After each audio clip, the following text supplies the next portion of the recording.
നമസ്കാരം. മറ്റൊരു വ്യക്തി കാരണം നിങ്ങളുടെ ജീവിതത്തിൽ വിഷമിച്ചിരിക്കുന്ന ഒരവസ്ഥയിലാണോ നിങ്ങൾ? മറ്റൊരു വ്യക്തി എന്ന് ഉദ്ദേശിച്ചത് നിങ്ങൾ ജീവിതത്തിൽ ചിലപ്പോൾ കുടുംബമായി സന്തോഷമായി ജീവിച്ചുകൊണ്ടിരിക്കുമ്പോഴായിരിക്കും മറ്റൊരു വ്യക്തി നിങ്ങളുടെ ജീവിതത്തിലേക്ക് കടന്നു വരികയും ഈ കുടുംബം ആകെ പ്രശ്നത്തിലാവുകയും ചെയ്യുന്നത്. അതല്ലെങ്കിൽ വേറെ ആരെങ്കിലും പ്രണയത്തിൽ ഇരിക്കുമ്പോഴായിരിക്കും നല്ല രീതിയിൽ പ്രണയിച്ച് മുന്നോട്ട് പോകുമ്പോൾ മറ്റേതെങ്കിലും വ്യക്തി കാരണം ആ പ്രണയത്തിൽ പ്രശ്നങ്ങൾ വരികയും അതിലൊരു അകൽച്ച വരാനൊക്കെ സാധ്യതയുണ്ട്. അപ്പോൾ അങ്ങനെയുള്ള ഒരു അവസ്ഥയിലാണ് എന്നുണ്ടെങ്കിൽ തീർച്ചയായിട്ടും അതിന് പരിഹാരമുണ്ട്. അതിന് നിങ്ങൾ ഇതിൻ്റെ അവസാനം കാണുന്ന വാട്സപ്പ് നമ്പറിൽ നിങ്ങൾ മെസ്സേജ് ചെയ്ത് കഴിഞ്ഞാൽ നിങ്ങൾക്കതിൻ്റെ പൂർണ്ണമായിട്ടുള്ള എല്ലാ വിവരങ്ങളും അറിയാൻ പറ്റും. അതിനെന്ത് ചെയ്യണം, എന്ത് ചെയ്ത് കഴിഞ്ഞാൽ അത് മാറ്റിയെടുക്കാൻ പറ്റും എന്നുള്ളതിനെക്കുറിച്ചും എല്ലാം വാട്സപ്പിൽ നിങ്ങൾക്കത് അറിയാവുന്നതാണ്. ചോദിച്ചാൽ എല്ലാ കാര്യങ്ങളും അതിൻ്റെ ഡീറ്റെയിൽസും കാര്യങ്ങളും എങ്ങനെ എത്ര ദിവസം ചെയ്യണം എന്നുള്ള കാര്യങ്ങളൊക്കെ അതേപോലെ നിങ്ങൾ കറക്റ്റായിട്ട് ചെയ്യുകയാണെന്നുണ്ടെങ്കിൽ തീർച്ചയായിട്ടും നിങ്ങളുടെ ജീവിതത്തിൽ ഏത് വ്യക്തിയാണോ വന്നിട്ടുള്ളത് നിങ്ങൾക്ക് ആ ഒരു ശല്യം, ആ ഒരു വ്യക്തിയെ കൊണ്ട് നിങ്ങളുടെ ജീവിതത്തിൻ്റെ സമാധാനം നഷ്ടപ്പെടുത്തിയ വ്യക്തി ഏതാണോ അത് നിങ്ങളുടെ ജീവിതത്തിൽ നിന്ന് പൂർണ്ണമായും ഒഴിവായി പോകും. കാരണം നിങ്ങളത് കൃത്യമായിട്ട് അതേപോലെ പറഞ്ഞ പോലെ ചെയ്യുകയാണെന്നുണ്ടെങ്കിൽ നിങ്ങൾ ആ കാര്യങ്ങളൊക്കെ വളരെ സന്തോഷകരമായി നടക്കുകയും ചെയ്യും. ജീവിതം പഴയ പോലെ തന്നെ വളരെ ഹാപ്പി ആയിട്ട് മുന്നോട്ട് കൊണ്ടുപോകാനും പറ്റും. പക്ഷേ ഇതിനൊക്കെ മുൻപ് എന്താണെന്ന് വെച്ച് കഴിഞ്ഞാൽ ഇത് വരാതിരിക്കാൻ ശ്രദ്ധിക്കുക എന്നുള്ളതാണ് ഏറ്റവും വലിയ കാര്യം. കാരണം നല്ല രീതിയിൽ കുടുംബത്തിൽ വളരെ സ്നേഹത്തോട് കഴിഞ്ഞ വ്യക്തികളാണ് പിന്നീട് ശത്രുക്കളെ പോലെ ആയി മാറുന്നതും മാനസികമായി വളരെയധികം അകന്നു പോകുന്നതും ഒരു ശത്രുക്കളെപ്പോലെ ഒരേ വീട്ടിൽ താമസിക്കേണ്ടി വരുന്നതും. അത് ചെറിയ ചെറിയ കാര്യങ്ങളിൽ നിന്നാണ് ഇത് തുടങ്ങുന്നത്. ആദ്യം ചെറിയ ചെറിയ കുറ്റപ്പെടുത്തലുകളിൽ നിന്ന് തുടങ്ങും.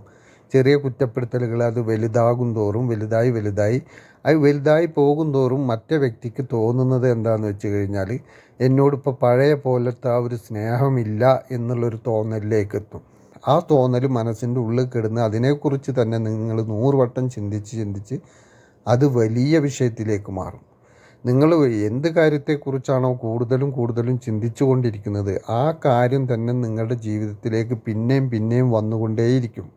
അത് വലുതായി മാറും. അത് ചെറിയൊരു കാര്യത്തിൽ നിന്ന് തുടങ്ങി നിങ്ങൾ അതേക്കുറിച്ച് തന്നെ ചിന്തിക്കുമ്പോൾ ആ ഒരു വിഷയം വലുതായി നിങ്ങളുടെ ജീവിതത്തിൽ അനുഭവപ്പെടും. അത് എന്ത് കാര്യം അങ്ങനെയാണ്. അപ്പോൾ മാനസികമായി നിങ്ങൾ അങ്ങനെ പരസ്പരം അകന്നു പോവുകയാണ് ചെയ്യുന്നത്. അകന്നു പോകുമ്പോൾ എന്തുകൊണ്ടാണോ ഈ വീട്ടിൽ നിന്ന് അകലാൻ കാരണം, അല്ലെങ്കിൽ ഈ വ്യക്തിയിൽ നിന്ന് അകലാൻ കാരണം, ആ ഒരു കാരണത്തിനൊരു സമാധാനവും സന്തോഷം പുറത്തെ മറ്റൊരു വ്യക്തിയിൽ നിന്ന് കിട്ടുമ്പോഴാണ് അങ്ങോട്ട് പോകുന്നത്. ഇവിടെ നിന്ന് കിട്ടാത്തത് അവിടെ നിന്ന് കിട്ടുമ്പോൾ, ഇവിടെ നിന്ന് കിട്ടാത്തത് വെച്ചാൽ ഈ വീട്ടിൽ എപ്പോഴും പ്രശ്നം, അല്ലെങ്കിൽ ഈ വ്യക്തിയുമായിട്ട് എപ്പോഴും പ്രശ്നം.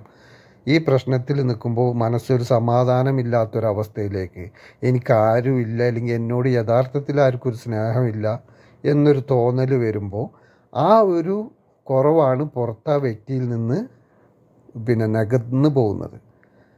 ആ ഒരു കിട്ടുന്ന ആ ഒരു സ്നേഹം പുറത്തു നിന്ന് കിട്ടുന്നത്, അല്ലെങ്കിൽ സമാധാനിപ്പിക്കൽ, സന്തോഷിപ്പിക്കൽ, ഇതൊക്കെ പുറത്തു നിന്ന് കിട്ടുന്നത് അതിലേക്ക് ആ മനസ്സങ്ങ് ചാഞ്ഞു പോകുന്നു എന്ന് മാത്രം.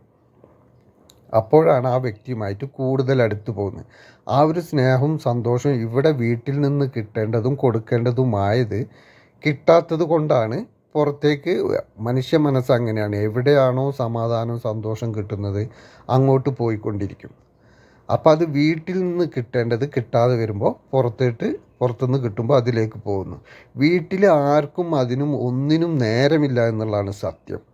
കാരണം എല്ലാ കാര്യങ്ങൾക്കും സമയമുണ്ട്, പക്ഷേ ഈ ഒരു കാര്യത്തിന് മാത്രം സമയമില്ല. ഭാര്യ ഭർത്താവ് തമ്മിൽ എല്ലാം തുറന്ന് പറഞ്ഞിരിക്കാനും, മനസ്സിൻ്റെ വിഷമങ്ങൾ എന്തെങ്കിലും ഉണ്ടെങ്കിൽ പരസ്പരം പറയാനും, അല്ലെങ്കിൽ മറ്റു വ്യക്തിക്ക് നമ്മുടെ കൂടെ ജീവിത പങ്കാളിക്ക് എന്താണ് പറയാനുള്ളതെന്ന് കേൾക്കാനും, അതിനെന്തെങ്കിലും ഒരു സൊല്യൂഷൻ കണ്ടെത്തി കൊടുക്കാനും ഒന്നിനും നേരമില്ല. എന്തേലും പറഞ്ഞാൽ അത് കുറ്റം, അത് നിങ്ങൾ അങ്ങനെ ചെയ്തിട്ട് നീ അങ്ങനെ ചെയ്തുകൊണ്ടല്ലേ എന്ന് കുറ്റപ്പെടുത്താൻ മാത്രമേ നേരമുള്ളൂ. ബാക്കി എല്ലാ കാര്യത്തിനും സമയമുണ്ട്. ഭക്ഷണം വയ്ക്കാൻ സമയമുണ്ട്, തുണി അലക്കാൻ സമയമുണ്ട്, വീട് വൃത്തിയാക്കാൻ സമയമുണ്ട്. എല്ലാത്തിനും സമയമില്ലെങ്കിൽ അത് കണ്ടെത്തി അതെല്ലാ കാര്യങ്ങളും ചെയ്യും, എല്ലാ ജോലികളും ചെയ്യും. അത് പുരുഷനായാലും സ്ത്രീ ആയാലും അവർക്ക് അവരുടേതായ എന്ത് ജോലിയാണോ ഉള്ളത് അതെല്ലാം ചെയ്യും. അതിനെല്ലാം സമയം കണ്ടെത്തും. പക്ഷെ സമയം കണ്ടെത്താത്ത ഒരു കാര്യം ഇത് മാത്രമാണ്.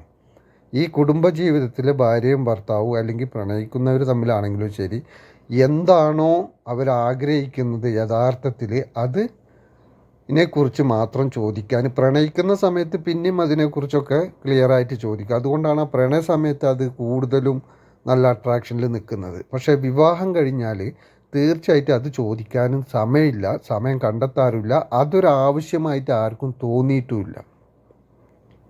ജീവിതം ഇങ്ങനെ മുന്നോട്ട് ഇങ്ങനെ പോകുന്നു, ചില ദിവസങ്ങൾ വഴക്കുണ്ട്, ആ വഴക്ക് അതങ്ങനെ മുന്നോട്ട് പോകുന്നു എന്ന രീതിയിൽ അതങ്ങനെ ഒരു ഒഴുക്കം മട്ടിൽ പോവുകയാണ് ബാക്കി എല്ലാ കാര്യത്തിനും സമയം കണ്ടെത്തും. ജീവിതത്തിൽ പുറത്ത് പോകാണ്ടോ, അല്ലെങ്കിൽ സ്വന്തം വീട്ടിലേക്ക് പോകണോ, അല്ലെങ്കിൽ മറ്റെന്തെങ്കിലും ആവശ്യത്തിന് പോകണോ, വിവാഹത്തിന് പോകണോ, മറ്റുള്ള എന്ത് കാര്യത്തിനും സമയം കണ്ടെത്തുന്ന വ്യക്തികൾ സ്വന്തം കുടുംബത്തിലെ ഈ ഒരു കാര്യത്തിന് നിങ്ങൾ സമയം കണ്ടെത്തുന്നില്ല എന്നുള്ളതാണ്.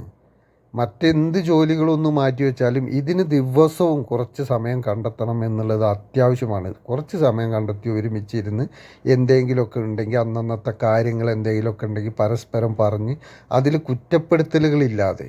എങ്ങോട്ടാണ് കുറ്റപ്പെടുത്തുന്നത്? സ്വന്തം കൂടെ നിൽക്കുന്ന വ്യക്തിക്ക് ഇനിയിപ്പോൾ ഒരു തെറ്റ് പറ്റി അതിന് കുറ്റപ്പെടുത്തിയിട്ട് കാര്യമില്ല, അല്ലെങ്കിൽ ആ വ്യക്തിക്ക് വിചാരിച്ച പോലെ കാര്യങ്ങൾ ചെയ്യാൻ കഴിഞ്ഞില്ല, അല്ലെങ്കിൽ എന്തെങ്കിലും കാരണവശാൽ അങ്ങനെ സംഭവിച്ചു പോയാൽ തന്നെ അത് പറഞ്ഞ് തിരുത്തേണ്ടത് ആ സന്ദർഭത്തിനനുസരിച്ച് വേണം പറഞ്ഞ് തിരുത്താൻ. കുറ്റപ്പെടുത്തി പറഞ്ഞ് തിരുത്തിയിട്ടൊന്നും ഒരു കാര്യമില്ല. അപ്പോൾ ഇതിന് കൃത്യമായിട്ടും കുറച്ച് സമയം കണ്ടെത്തി നിങ്ങളത് ചെയ്യുകയാണെന്നുണ്ടെങ്കിൽ തീർച്ചയായിട്ടും ഇങ്ങനൊരു പ്രശ്നം ഇല്ലാതെ കൊണ്ടുപോകാൻ നിങ്ങൾക്ക് പരമാവധി അതിന് ശ്രമിച്ചാൽ കഴിയുന്നതാണ്. ഇനി അഥവാ ഇതൊന്നും കഴിഞ്ഞില്ല, ഇപ്പോൾ ഇങ്ങനത്തെ അവസ്ഥയിലൊക്കെ എത്തി, മറ്റ് ബന്ധത്തിലും ചെന്ന് ചാടി, ഇപ്പോൾ ആ അവസ്ഥയിലാണ് നിൽക്കുന്നത്, ഇനിയിപ്പോൾ അതിന്ന് കരകയറണമെന്നുണ്ടെങ്കിൽ നിങ്ങൾക്ക് ഇപ്പോൾ ഇതിൽ കാണുന്ന വാട്സാപ്പ് നമ്പറിൽ ബന്ധപ്പെട്ടാൽ അതിന് എന്ത് ചെയ്യണം, എങ്ങനെ ചെയ്താലാണ് അതിനൊക്കെ മാറ്റങ്ങൾ വരിക, പഴയ പോലെ സന്തോഷമായി ജീവിക്കാൻ എന്ത് ചെയ്യണം എന്നുള്ളതിനെക്കുറിച്ചൊക്കെ അറിയാൻ താല്പര്യമുണ്ടെങ്കിൽ ഇതിൽ മെസ്സേജ് വിട്ടാൽ തീർച്ചയായിട്ടും നിങ്ങൾക്കത് അറിയാൻ കഴിയും. അപ്പോൾ എല്ലാവരും സന്തോഷത്തോടും സമാധാനത്തോടും കൂടി ജീവിക്കട്ടെ എന്ന് ആശംസിച്ചുകൊണ്ട് നിർത്തുന്നു. നന്ദി, നമസ്കാരം.